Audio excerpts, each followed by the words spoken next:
Queridos hermanos y hermanas, el día de hoy, pues como les digo, celebramos la solemnidad del Santísimo Cuerpo y Sangre de nuestro Señor Jesucristo, la fiesta del Corpus Christi. Esta fiesta nace en el año 1264 y la instituye el Papa Urbano IV, ¿no? ¿Cómo lo sé? Pues lo he leído, ¿no? No, Google no me ayudó, ¿eh? Pero ¿por qué pasó? ¿Qué pasó con esta fiesta? ¿Cómo fue que esta fiesta fue instituida? Pues miren, la leyenda dice que había un sacerdote que no creía, había perdido la fe en la presencia, ¿no?, de la Eucaristía, del cuerpo y la sangre, la presencia real de nuestro Señor. Y entonces, celebrando la hostia sangra y queda sangre en el corporal, ¿no?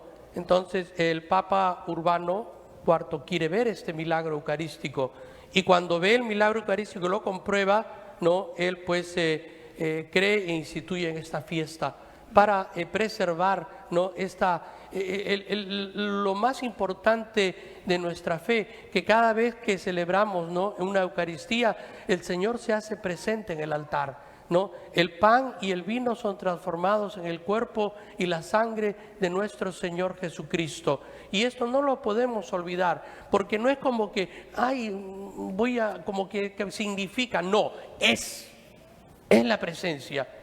Y si nosotros nos olvidamos de eso, estamos perdiendo lo que es nuestra fe. Porque esto es lo que nosotros creemos y esto es lo que nos diferencia de todas las demás religiones que puedan haber acerca del cristianismo. Que nosotros, ¿no?, el Señor Jesucristo, como nos dice San Pablo, ¿no?, lo que yo he recibido se los comunico. ¿Y a quién se lo estaba diciendo? Se lo estaba diciendo al pueblo de Corintios. Los corintios eran un puerto, ¿no?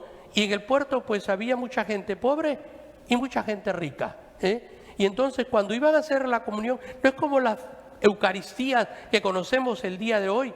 En los comienzos de la iglesia, la Eucaristía era bien diferente. ¿Y quién celebraba la Eucaristía? Pues lo celebraban los apóstoles, ¿no? Al principio eran los apóstoles los que celebraban la Eucaristía y después instruían a los obispos, y los obispos eran los que estaban celebrando las Eucaristías. Después entrarán los presbíteros. Cuando la gente empieza a crecer, ¿no?, ya entrarán los presbíteros que ayudan al obispo en la consagración para que puedan distribuir a toda la gente la Sagrada Eucaristía.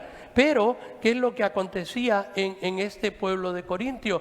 Y lo podemos leer en todas las cartas que nos envía San Pablo, ¿no? Nos dice claramente que había una división, ¿no?, entre los que tenían y los que no tenían, los que podían comer y los que no podían comer. Entonces antes se reunían y hacían una especie de cena, ¿no?, y después se decían las palabras y pues después comían la Eucaristía, ¿no?, recibían la Eucaristía.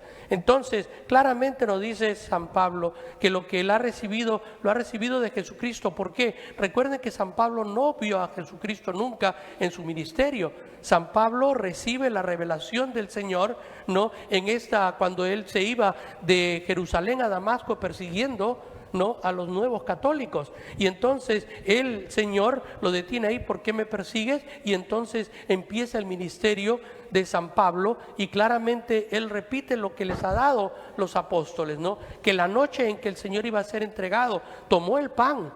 Y era ¿qué noche estamos hablando? La última cena, ¿verdad? Y en la última cena, en ese momento, ¿qué es lo que hace el Señor? Sabía que salía de este mundo.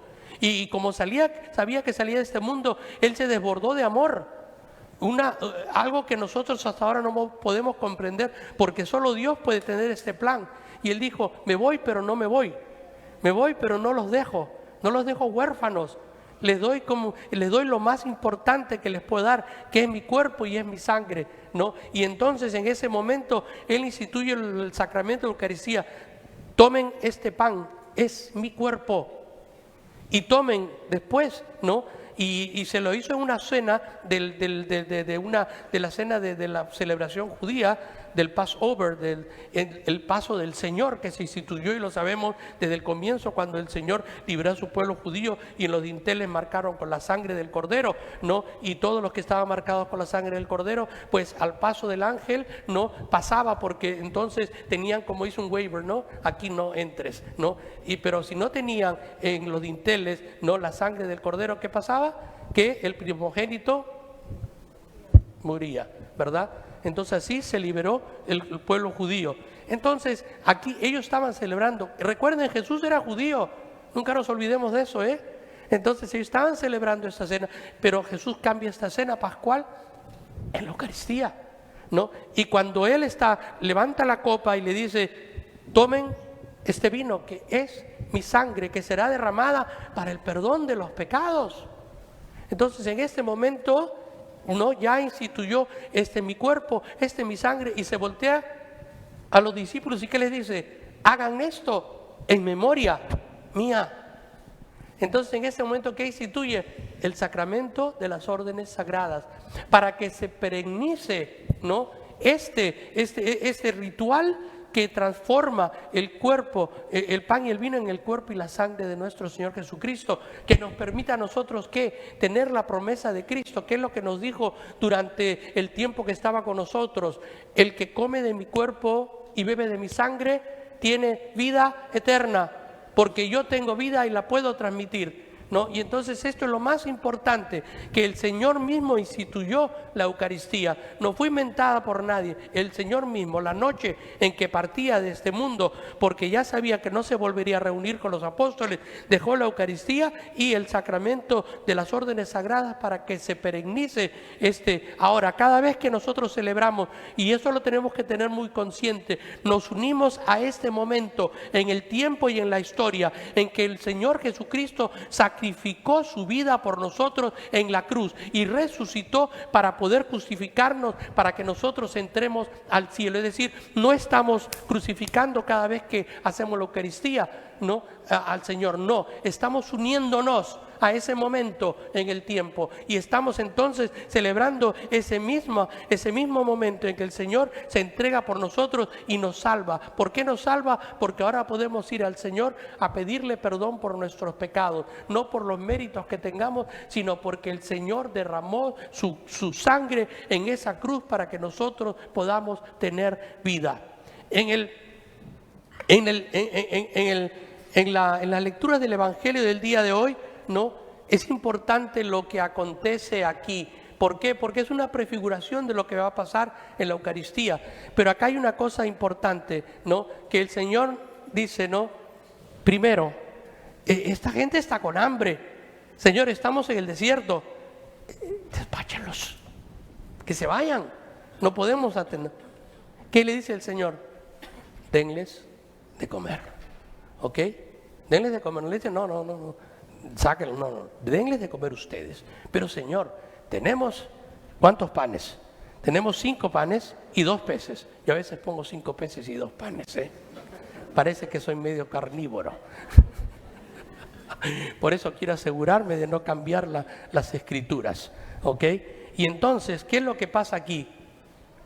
Que el Señor va a hacer ese milagro, bendice, Padre del cielo, ¿no? Y empieza, yo no me imagino, ustedes dicen, bueno, acá dicen que se echen, pero en realidad es reclinarse.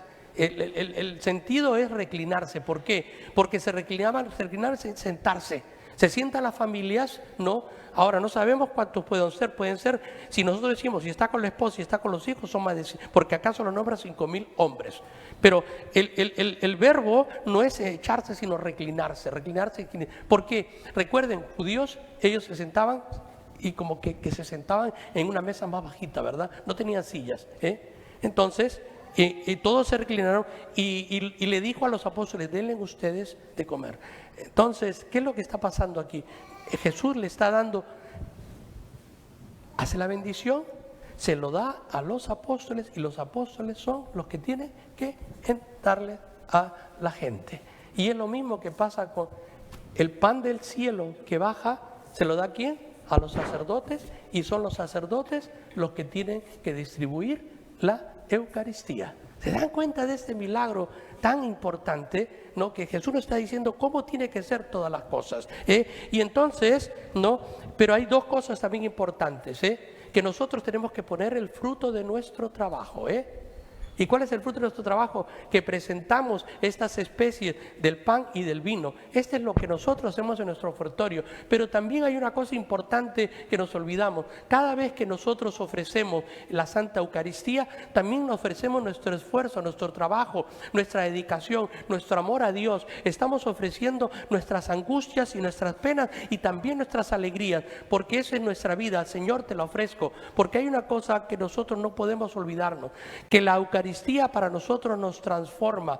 Es el sacramento por esencia que nos puede hacer santos, ¿no? Pero para eso nosotros tenemos que abrir nuestro corazón. Nosotros tenemos que aceptar al Señor en toda su inmensidad y en toda su magnitud, para que nosotros reconozcamos: Señor, sin ti yo no soy nadie. Es decir, que lo que hay que hacer, hay que tener la humildad para reconocernos de la necesidad de Cristo, de la necesidad de su palabra y de su Eucaristía y de su amor. La necesidad que nosotros tenemos de que el Señor nos cambie y nos santifique. Por eso la Eucaristía tiene dos sentidos muy importantes, que el primero es la santificación que nosotros podemos conseguir en el momento que nosotros nos acercamos a este Santísimo Sacramento, y el otro es de la unidad, porque solo la sacristía, la Eucaristía nos puede a nosotros, ¿no?, traer ese concepto de la unidad en toda la iglesia y cada uno de nosotros. Porque ¿qué significa la comunión? Estar unidos en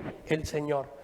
Y el momento en que nosotros tomamos la Eucaristía es un momento sagrado porque en ese instante estamos siendo partícipes de la divinidad de Cristo. Y la divinidad de Cristo la comparten ¿con quién? Con el Padre y con el Espíritu Santo.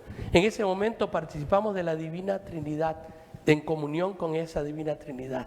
Esto es maravilloso, porque nos hace a nosotros en ese instante podemos conversar con Dios mismo, porque lo tenemos ahí en nosotros, y decirle: Señor, perdóname, Señor, santifícame, Señor, cambia mi corazón, Señor, que yo tenga un corazón que realmente te pueda alabar, te pueda glorificar, ¿no? Esto es lo más importante. ¿Y por qué? ¿Y por qué digo que esto es importante? Porque yo estoy seguro, y yo he hecho esta pregunta a muchos, y es una pregunta que me gusta hacerla, ¿no? Cuando le pregunto, cuando estoy haciendo una confirmación a los muchachos: ¿cuántos de ustedes quieren ir al cielo? Y todos levantan la mano, ¿verdad?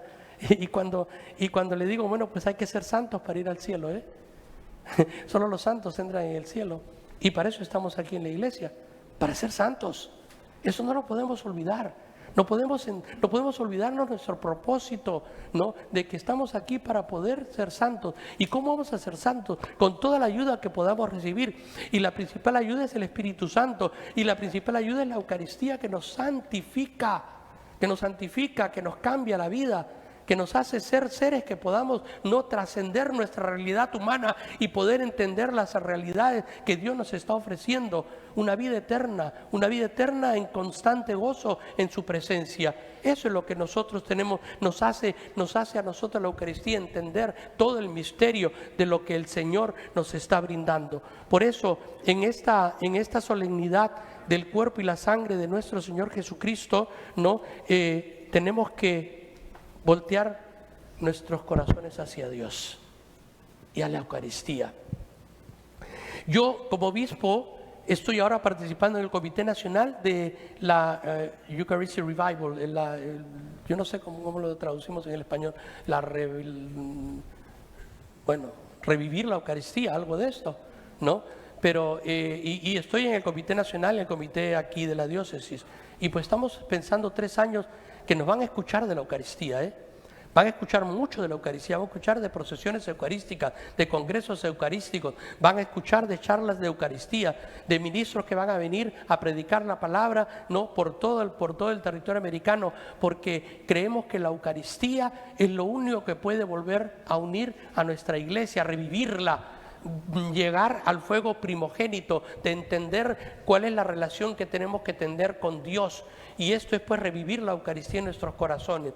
Va a ser un tema profundo porque son 3 años que vamos a caminar hablando, ¿no?, y entendiendo la Eucaristía, hablando y poder sentir la presencia divina en nuestros corazones cada vez que nosotros recibimos esa Eucaristía, el pan de vida, el cuerpo y la sangre de nuestro Señor Jesucristo. Por eso, queridos hermanos, en esta fiesta que se instituyó en 1264, fíjense cuánto ha pasado, ¿no? Pero el día de hoy se hace presente para decirnos que el cuerpo y la sangre de nuestro Señor Jesucristo está tan presente como en la última cena que el Señor lo instituyó, y que cada vez que recibimos esa hostia recordemos que estamos recibiendo la presencia real de nuestro Señor Jesucristo.